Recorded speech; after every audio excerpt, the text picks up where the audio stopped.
அண்மை செய்தி. வா வாத்தியார் திரைப்படம் பொங்கலுக்கு ரிலீஸ் செய்யலாம் என்ற ஒரு தகவலானது தற்போது வெளியாகி இருக்கிறது. கடன் தொகையை முழுமையாக செலுத்தினால் வா வாத்தியார் படத்தை பொங்கலுக்கு ரிலீஸ் செய்து கொள்ளலாம் என்று தெரிவிக்கப்பட்டிருக்கிறது.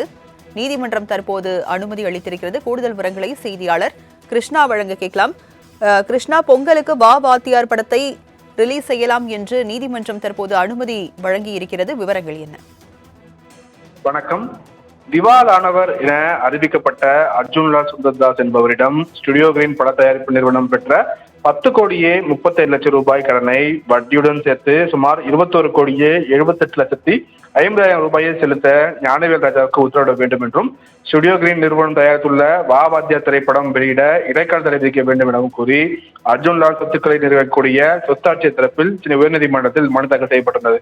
இந்த மனுவை விசாரித்த சென்னை உயர்நீதிமன்றம் பணத்தை திரும்ப செலுத்தும் வரை வா வாத்தியார் படத்தை வெளியிடக்கூடாது என்று தடை விதித்து உத்தரவிட்டிருந்தார்கள்.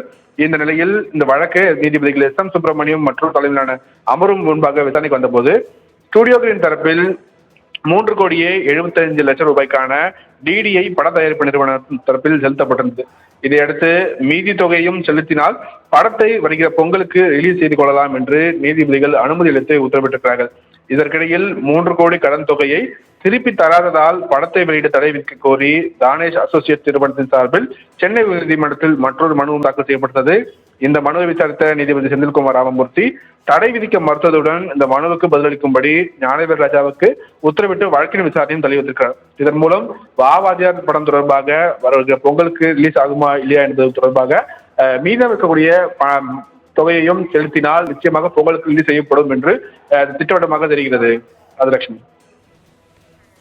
விவரங்களை வழங்கியதற்கு நன்றி கிருஷ்ணா.